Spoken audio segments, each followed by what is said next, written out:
Welcome to Suman TV. నేను మీ నవీన్. ప్రస్తుతం మనతో celebrity homeopathy expert doctor Chetan Raju గారు ఉన్నారు. హాయ్ సార్, నమస్తే అండి. నమస్తే సార్. సార్, మోకాల నొప్పులు ఉన్నవాళ్ళు ఈ ఆహార పదార్థాలు మాత్రమే తినాలి, ఈ ఆహార పదార్థాలు అసలు తినకూడదు అంటుంటారు. ఉదాహరణకి ఏంటంటే పుల్లని వస్తువులు ఏమైనా తిన్నా కూడా, పదార్థాలు ఏమైనా తిన్నా మోకాల నొప్పులు పెరుగుతాయి అంటుంటారు. సో అట్లా ఏంటంటే ఇది జస్ట్ ఒక ఐడియా కోసం చెప్పాను. అంటే పుల్లని పదార్థాలైనా నిజంగానే అది ఉందా సార్? అంటే పులుపు తింటే పెరుగుతాయని, తీపి తింటే తగ్గుతాయని ఇట్లా ఉందా సార్? సో ఏ పదార్థాలు అవాయిడ్ చేయాలి, ఏ పదార్థాలు ఇంక్లూడ్ చేయాలి? మన దగ్గర చాలా మంది పేషెంట్లు మోకాళ్ళ నొప్పుల ప్రాబ్లమ్ తోటి వస్తారు. మన తెలుగు రాష్ట్రాల నుంచే కాదు, మొత్తం ఇండియా నుంచి వస్తారు. ఎందుకంటే ఒక్కొక్కసారి రోగాలు ఎట్లుంటాయంటే అవి ఆటోఇమ్యూన్ రోగాలు కూడా ఉంటాయి. ఆటోఇమ్యూన్ రోగాలు అంటే ఏంది? మన బాడీ పార్ట్స్నే మన బాడీ సంపుతుంది. అటువంటి ప్రాబ్లమ్స్ తోటి కూడా వస్తారు. ఆస్టియోఆర్థరైటిస్ తోటి వస్తారు. జాయింట్ రీప్లేస్మెంట్ చేసుకోవాలి, కానీ వాళ్ళకు బాడీ సహకరిస్తలేదు, వెయిట్ చాలా ఎక్కువ ఉంది, వాళ్ళకి భయం ఉంది, వాళ్ళు వస్తారు. అయితే వీళ్ళందరికీ మనము హోమియోపతి మందులతోటి రివర్స్ చేస్తాం ప్రాబ్లం. మళ్ళీ దాని తర్వాత వెరీ ఇంపార్టెంట్ ఏంటంటే డయట్ గురించి కూడా ఏమైనా చేంజెస్ ఉంటే చేస్తాం. ఏంటి సార్, అంటే సర్జరీ వరకు వెళ్ళే వాళ్ళకు కూడా హోమియోలో తగ్గించవచ్చు. ఓకే, హోమియోలో తగ్గించవచ్చు. అన్నిటికన్నా ఇంపార్టెంట్ చూడండి, నమ్మకం అనేది ఉండాలి. నమ్మకం అన్నిటికన్నా ఇంపార్టెంట్. అండ్ మీ డాక్టర్ మీకు చెప్పినట్టు మీరు చేయాలి. అయితే మీరందరూ ఒక వెరీ ఫేమస్ సినిమా అయితే చూసిండ్రు, RRR. చాలా పెద్ద సినిమా. అయితే ఈ RRR మనం అవాయిడ్ చేయాలి. అవాయిడ్ చేయాలంటే ఏంది? రిఫైన్డ్ షుగర్, దాని తర్వాత red meat, and last are వచ్చేసి refine carbs, okay, and oils. Okay. అంటే ఏంది దీని అర్థం? RRR అని అంటున్నారు, ఇవి అవాయిడ్ చేస్తే మనకు మోకాల నొప్పులు తగ్గే అవకాశం ఉంటుందా అనేసి మీకు అనిపిస్తుంది. అయితే మనకు లైఫ్ మాడిఫై అవుతుంది దీంతో. కొందరికి ఎంత బాధ ఉంటుంది. ఇప్పుడు పేషెంట్స్ వస్తారు కొందరు, వాళ్లకు లిఫ్ట్ ఎక్కాలి మన క్లినిక్కి రావాలంటే ఫస్ట్ ఫ్లోర్కి. వాళ్ళు దాని ముందు 3-4 మెట్లు ఉంటాయి. ఆ మెట్లు ఎక్కడానికి కూడా అమ్మయ్యా అని అనిపిస్తుంది వాళ్ళకు. సో ఇట్లా మనం లైఫ్ని మాడిఫై చేసుకోవాలి. 2-3 మెట్లు ఉన్నాయి, జర మెల్లమెల్లగా ఎక్కువడం, వీల్ చైర్ అవసరం పడకపోవడం, అట్లా మనం డయట్ సెట్ చేసుకుంటే దాంట్లో మనకు బెనిఫిట్ ఉంటుంది. హోమియోపతి ఏమో రోగాన్ని తగ్గిస్తుంది, కానీ లైఫ్ని కూడా మనం మేనేజ్ చేసుకోవడానికి రావాలి కదా. అయితే ఈ RRR అవాయిడ్ చేయాలి. ఇప్పుడు ఏంది? Refined sugar. మనం చాయ్లో చక్కెర వేస్తాం, ఒక్కొక్కసారి మనం రసం చేసుకుంటే ఇంట్లో చక్కెర చేసుకుంటాం, మళ్ళీ తర్వాత ఎన్నో ఫుడ్స్లో స్వీట్స్లో మొత్తం చక్కెర వేస్తాం. ఈ చక్కెరే కొనకండి మీరు ఇంటికాడ. అరే మళ్ళీ చిన్నపిల్లలకి పాలు ఇస్తాం కదా, దాంట్లో చక్కెర వేసి ఇవ్వాలా అనేసి అంటారు కదా. వాళ్ళకు కూడా చక్కెర ఇవ్వాలని రూల్ ఎవరు పెట్టిండ్రు? ఇవ్వకండి. చాయ్లా, కాఫీలో దేంట్లో చక్కెర వేసుకోకండి, అసలు కొనేసి తీసుకురాకండి ఇంటికి. అప్పుడు మనకు ఇది జర హెల్ప్ చేస్తుంది. మళ్ళీ రెడ్ మీట్. అంటే దీనికి రీప్లేస్ ఏమైనా ఉందా సార్? అంటే ఇప్పుడు కొద్దిమంది చక్కెర బదులు బెల్లం వాడచ్చా అని అంటుంటారు. చూడండి, చక్కెర తోటి ఇంత డ్యామేజ్ అయిందంటే బెల్లం తోటి ఇంత డ్యామేజ్ అవుతుంది. సో కానీ తక్కువ డ్యామేజ్ అవుతుంది, జర మీరు వాడుకోండి కావాలంటే. మళ్ళీ రెడ్ మీట్. రెడ్ మీట్ అంటే ఏంది? మీరు తినే మటన్ ఉండొచ్చు, లేదంటే ఇంకా వేరే పదార్థాలు కూడా ఉంటాయి రెడ్ మీట్లో, మీరు గూగుల్ చేసుకోండి. చికెన్ కూడా అవాయిడ్ చేయాలంట నేను.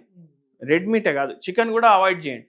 ఎందుకంటే అవి కూడా అన్నీ ఇప్పుడు కల్తీ వస్తుంది. మంచి ప్రోటీన్ ఫుడ్ అంటారు కదా సార్. ప్రోటీన్ ఫుడ్ అంటారు, కానీ మనం ఎంత ఉడకబెడతాం దాన్ని, మళ్ళీ దానికి ఇంజెక్షన్లు ఇస్తారు, తొందరగా తయారు చేస్తారు, అది ఫుడ్ చైన్ లో వచ్చేస్తుంది.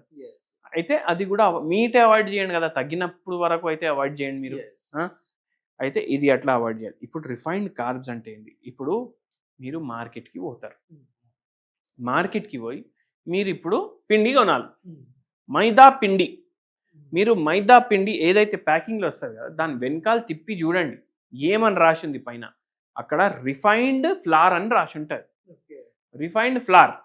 రిఫైన్డ్ అంటే ఏ వస్తువు పైన రిఫైన్డ్ అని వర్డ్ మీరు చూస్తే దానికి 100 కిలోమీటర్ దూరం వెళ్ళిపోండి మీరు. ఓకే, మీకు రిఫైన్డ్ అని వర్డ్ కనిపించింది అనుకోండి, రిఫైన్డ్ ఆయిల్ వస్తుంది, రిఫైన్డ్ ఫ్లార్ వస్తుంది, ఇట్లా చాలా రిఫైన్డ్ అని వస్తాయి. అవి వాడొద్దు అసలు. మైదా పిండి ఎట్లుంటది? ఇట్లా తీసుకుంటే అసలు రిఫైన్డ్ అంటే ఏంటి సార్? దాన్ని మళ్ళీ ఎక్కువ దాంట్లో ఓన్లీ ఎక్కువ మిగిలేది కార్బోహైడ్రేట్. ఓకే, ఓకే, కార్బోహైడ్రేట్ మిగులుతుంది ఎక్కువ రిఫైన్డ్ మైదా పిండిలో. ఇప్పుడు రిఫైన్డ్ అది దేంట్లో వాడతారు మనకు ఎట్లా తెలవాలి అంటే, మీరు ఏది తీసుకున్నా, బిస్కెట్ పొడా తీసుకున్నా, మీరు ఏది కొన్నా వెనకాల తిప్పి చూడండి దాని మీద ఏమేమి ఉంది దాంట్లో. రిఫైన్డ్ ఫ్లార్ అన్న రాసి ఉంటుంది, లేకపోతే ఆల్ పర్పస్ ఫ్లార్ అని అయినా రాసి ఉంటుంది. సో అవి వస్తువులు అవాయిడ్ చేయాలి మొత్తానికి. మీరు డయట్ బిస్కెట్లు, డయాబెటిక్ ఫ్రెండ్లీ బిస్కెట్లు ఇవి కూడా కొంటున్నారంటే దానికి తిప్పి చూడండి, దాంట్లో మైదా పిండి ఎంత ఉంది, అది ఉంటే మీరు కొనకండి అది. సో ఇవి అయితే ఖచ్చితంగా అవాయిడ్ చేసినవి మోకాళ్ళ నొప్పులకి. మన దగ్గర ఏ పేషెంట్ మోకాళ్ళ నొప్పులకు వచ్చినా మనం ఒకటి చెప్పేస్తాం ఫస్టే. మన దగ్గర ఏ పేషెంట్ మోకాళ్ళ నొప్పులతో వచ్చినా ఇవి అవాయిడ్ చేయమని చెప్తాము. అండ్ ఏం చెప్తాము, ఇవి అవాయిడ్ చేస్తే మనకు తగ్గుడు తొందరగా తగ్గుతుంది. ఇప్పుడు మొత్తం పేషెంట్లు వచ్చి అంటారు హోమియోపతిలో మొత్తం శాశ్వతంగా తగ్గుతుంది అని అంటారు కదా రోగం, మళ్ళీ మేము ఏది తిన్నా తగ్గుతుందా అంటే అట్లా తగ్గదు. కొందరికి తగ్గుతుంది, కానీ ఇప్పుడు 1 yearలోనే తగ్గాలి. 1 yearలోనే తగ్గాలి. నేను అన్ని అడ్డం దొడ్డం తింటూనే ఉంటా అంటే ఒక 5-6 ఏళ్ళు కూడా పడుతుంది. దాని బదులు మీరు 1.5 year గట్టిగా నేను చెప్పేటట్టు వింటే మనకు తొందరగా తగ్గుతుంది. మళ్ళీ ఇవే కాదు, ఇప్పుడు మనం ఏం చూద్దామంటే ఏం తినాలి. ఇప్పుడు అందరికీ తెలుసు కదా, ఏదైతే ఆర్థరైటిస్ ఉంటుంది దానికి అర్థం ఏంది, ఆస్టియో ఆర్థరైటిస్ ఆఫ్ ద నీ జాయింట్స్ అంటే ఏంది, మోకాల నొప్పి. అయితే ఈ నొప్పి తగ్గడానికి మనం ఐటిస్ అని మన రోగంలో వర్డ్ ఉంది అనుకోండి. ఐటిస్ అంటే ఇప్పుడు ఆర్థరైటిస్, ఈ ఐటిస్ అని ఉంది కదా, ఇట్లా సైనసైటిస్ కూడా ఉంటుంది. ఇక్కడ కూడా ఐటిస్ అని ఉంది, ఓటైటిస్, హెపటైటిస్, కరెక్ట్ సార్.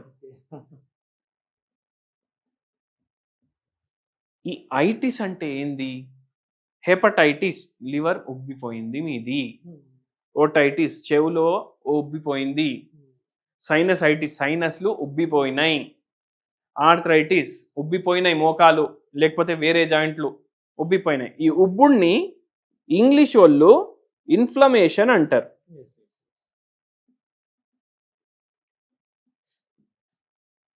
అర్థమైందా ఇప్పుడు మీకు? సో మనం ఎటువంటి డయట్ చేయాలి అంటే యాంటీ ఇన్ఫ్లమేషన్ డయట్. ఇప్పుడు నేను ఇంతకుముందు వస్తువులు చెప్పినా కదా, ఆర్ఆర్ఆర్, అవన్నీ ఏం కాజ్ చేస్తాయి మన బాడీలో, ఇన్ఫ్లమేషన్ కాజ్ చేస్తాయి. ఈ ఇన్ఫ్లమేషన్ని తీయాలి మనం. ఈ ఇన్ఫ్లమేషన్ని తీయాలి అంటే మనం కార్బోహైడ్రేట్లు అవాయిడ్ చేయాలని నేర్చుకున్నాం, రిఫైన్డ్ ప్రొడక్ట్స్ అవాయిడ్ చేయాలని నేర్చుకున్నాం, రెడ్ మీట్తో సహా వేరే మీట్ ప్రోడక్ట్స్ కూడా అవాయిడ్ చేయాలనేసి నేర్చుకున్నాం. మళ్ళీ ఏం తినాలి, గడ్డి తినమంటున్నారా డాక్టర్ గారు అనేసి అంటారు చాలా మంది. కానీ ఇప్పుడు మనకు అన్నిటికన్నా హెల్తే ఇంపార్టెంట్.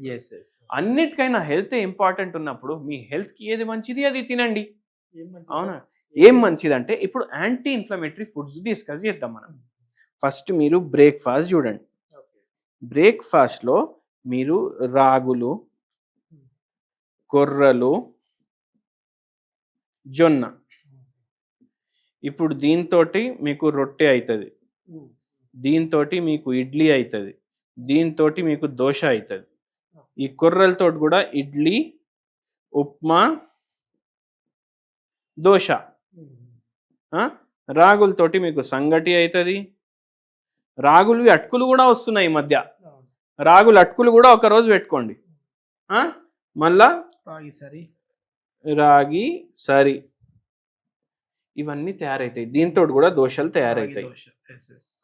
1, 2, 3, 4, 5, 6, 7, 8, 9 డిషెస్ మనం తయారు చేసుకోవచ్చు. దీంట్లో ఉండేది 7 రోజులు. సో ఇట్లా యాంటీ ఇన్ఫ్లమేటరీ బ్రేక్ఫాస్ట్ చేస్తున్నాం మనం. ఇంకోటి గుర్తుపెట్టుకోండి, ఎక్కువ ఆయిల్ మీ ఫుడ్లో యాడ్ చేయొద్దు. ఓన్లీ ఫ్రైడ్ ఐటమ్లు, ఆయిల్ ఐటమ్స్ కాదు, మీరు నూనె ఎక్కువ వాడుతున్నారంటే కూడా అది ఎక్కువ ఆయిల్ వేసినట్టే. సో అది చేయొద్దు. మళ్ళీ లంచ్ ఏం చేయాలి, లంచ్ నార్మల్, కానీ ఫ్రైడ్ ఫుడ్స్ ఇంక్లూడ్ చేయొద్దు. మీ లంచ్ దాంట్లో ఎక్కువ ఆయిల్స్ వాడొద్దు.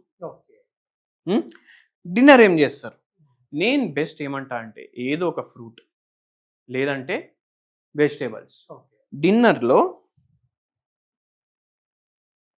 మీరు సాలెడ్లు, ఏ టైంలో అయిపోవాలి మళ్ళీ డిన్నర్, సాలెడ్లు ఎక్కువ తినండి. మీరు 10కి పడుకుంటారు అనుకోండి, మీరు 7:30 కల్లా డిన్నర్ ఫినిష్ చేయాలి. ఓకే 2:30 గంటలు మీకు గ్యాప్ ఉండాలి నిద్రకి డిన్నర్కి. ఓకే మళ్ళీ 2:30 గంటల్లో జర సేపు మీరు వాకింగ్ చేసుకోవచ్చు. ఈ ఫోన్ చూసుడు బంద్ చేయండి. ఎందుకంటే ఫోన్ చూసుకొని మనం బెడ్ మీద పడుకుంటాం, 2-3 గంటలు కూడా చూస్తాం. అట్లనే నిద్ర కూడా చక్కగా ఉండాలి మనిషికి. అయితే ఆ పని చేయండి. ఎంతో మందికి ఈ డయట్ నాకు ట్రీట్మెంట్లో 80% హెల్ప్ చేస్తారు. ఎవరు నమ్మరు. ఎందుకంటే ఎన్నోసార్లు ఏమైతే డాక్టర్లు ఏమంటారు, అరే పడుకోండి టైంకి, వాకింగ్ చేయండి, బయట తినకండి. బయట ఎందుకు తినొద్దు అంటారు? ఎందుకంటే అక్కడ ఆ ఆర్ఆర్ఆర్ ఉంటాయి ఎక్కువ. నిజమే. కానీ అది మనకు అర్థం కాదు. మనం ఇంట్లో కూడా ఆర్ఆర్ఆర్ వేసుకుంటే బయట ఫుడ్కి ఇంటి ఫుడ్కి ఏం తేడా? సో అది మీరు గుర్తుపెట్టుకోండి. సో 80% పేషెంట్స్కి ర్యాపిడ్ ఇంప్రూవ్మెంట్ ఉంటుంది మన డైట్ కూడా ఫాలో చేసి మన దగ్గర మందులు తీసుకుంటారు వాళ్ళు. సో ఇది మీరు మైండ్లో పెట్టుకోండి అండ్ మంచిగా మీ మోకాల్ని నొప్పికి తగ్గించుకోండి. ఎస్ సార్, ఇది వీటితో పాటుగా ఏదైనా రెమెడీ అంటే ఇన్ఫ్లమేషన్ తగ్గించే టీ లాంటివి ఏమైనా ఉన్నాయండి? ఇన్ఫ్లమేషన్ తగ్గడానికి మీ కిచెన్లోనే 100 వస్తువులు ఉంటాయి. ఆ 100 వస్తువుల్లో ఒక 10 వస్తువులు చెప్తా, ఒక మంచి హోమ్ రెమెడీ చెప్తా. లవంగాలు, నిమ్మకాయ రసం, పసుపు, దాని తర్వాత ఇలైచీలు, ఇవి చాలా బెటర్ చేస్తాయి. దాల్చిని చెక్క, మళ్ళీ కొత్తిమీర, కరియాపాకు, ఇవి కూడా ఇవన్నిట్లో యాంటీ ఇన్ఫ్లమేటరీ ప్రాపర్టీస్ ఉంటాయి. వెజిటేబుల్స్, దేంట్లో అయితే ఫైబర్ ఎక్కువ ఉంటుంది దాంట్లో కూడా యాంటీ ఇన్ఫ్లమేటరీ ప్రాపర్టీస్ ఉంటాయి. ఇవన్నీ వాడండి, మంచిగా మీకు బెటర్మెంట్ ఉంటుంది. అయితే మనం ఇప్పుడు ఏం చేస్తామంటే ఒక గిలాస్ తీసుకుంటాం, దీంట్లో ఫుల్ వేడి నీళ్ళు నింపుతాం. వేడి నీళ్ళు నింపేసి దీంట్లో 1 పించ్ టర్మరిక్ వేస్తాం. 1 పించ్ టర్మరిక్ వేసి దీంట్లో 1 పించ్ దాల్చిని చెక్క ఇది వేస్తాం, కలిపేసి తాగేస్తాం. డైలీ మార్నింగ్ ఒకసారి, నైట్ ఒకసారి. 1 కప్ ఫుల్ వేడి నీళ్ళు. అంటే ఇది బాయిల్ చేయాలా ఇవన్నీ వేసేసి? లేదు, ఫుల్ వేడి నీళ్ళలో వేసేసినా చాలు. ఫుల్ వేడి నీళ్ళలో మీరు గిలాస్ లో నింపుకున్న తర్వాత ఈ 2 వేయండి. ఓన్లీ 1 పించ్ చేయాలి. పౌడర్ 1 పించ్ చేయాలి. టర్మరిక్ 1 పించ్ చేయాలి. దీంతో మీకు మోకాలు నొప్పుల్లో జర డిఫరెన్స్ ఉంటుంది. ఓకే సార్, ఇప్పుడు ఇంట్రొడక్షన్ లో అడిగినట్లుగా ఏదైనా పులుపు వస్తువులు ఎక్కువ తింటే, అంటే లెమన్ తిన్నా, చింతపండు తిన్నా మోకాలు నొప్పులు పెరుగుతాయండి? చూడండి, కొన్ని వస్తువులు ఇప్పుడు హోమియోపతి ఏం నమ్ముతుంది నేను చెప్తాను. నేను వేరే దాని గురించి చెప్తాను. ఇప్పుడు ఒక పేషెంట్ వచ్చింది. ఇప్పుడు జనరల్ గా చాలా మందికి పులుపు ఆలుగడ్డలు తింటే ఎక్కువ అవుతాయి. ఆలుగడ్డలు తిన్నప్పుడు ఎక్కువ అయింది అంటే కొందరికి ఆలుగడ్డ తింటే తక్కువ అనిపిస్తుంది. అయితే మనం వాళ్ళకి ఏం చెప్పము. కొందరికి స్వీట్ తింటే తగ్గుతాయి, కానీ అయినా 100% యాంటీ ఇన్ఫ్లమేటరీ ఉంది కాబట్టి వాళ్ళకు కూడా అవాయిడ్ చేయమని చెప్తాం. అయితే అది హోమియోపతి సిద్ధాంతం. మనకు ఏది పేషెంట్కి ఇష్టం. ఇప్పుడు స్లీప్ సైకిల్ ఉంటుంది. చాలా మంది ఏమంటారు 6:30కి లేవండి, 8:30కి పడుకోండి. కానీ కొందరిది బయాలజికల్ ఎలా ఉంటుందంటే వంశపరంగా, అంటే జెనెటిక్ గా వాడికి 10:30 తర్వాతనే నిద్ర వస్తుంది. వాడికి మనం 7:30కి పడుకోమంటే వాడు ఎట్లా పడుకుంటాడు? సో అట్లా అన్ని చూస్తాం హోమియోపతిలో. ఇది మొత్తానికి ఏంటంటే కేవలం మందులు ఒకటే కాదు, మనం తీసుకునే డైట్ అనేది కూడా మన మోకాల నొప్పిని కావచ్చు, ఇతర బాడీలో ఉన్న బోన్కి సంబంధించిన కావచ్చు, ఈ నొప్పుల్ని తగ్గించే విధంగా ఉంటుంది. సో సర్జరీ వరకు వెళ్ళాల్సిన మోకాల నొప్పులు ఉన్న వాళ్ళు కూడా హోమియోపతి మందులు వాడి వాళ్ళ పెయిన్స్ని అయితే తగ్గించుకున్నారని చెప్పి డాక్టర్ చేతన్ రాజు గారు చెప్తా ఉన్నారు. సో ఇట్లాంటి ప్రాబ్లమ్స్తో మీరు ఏమైనా సఫర్ అవుతూ ఉంటే దీనికి సంబంధించి ఇంకా పూర్తి వివరాల కోసము డాక్టర్ గారి కాంటాక్ట్ నెంబర్ ప్రొవైడ్ చేస్తా ఉన్నాం. మీరు నేరుగా సార్తో మాట్లాడచ్చు. Thank you sir.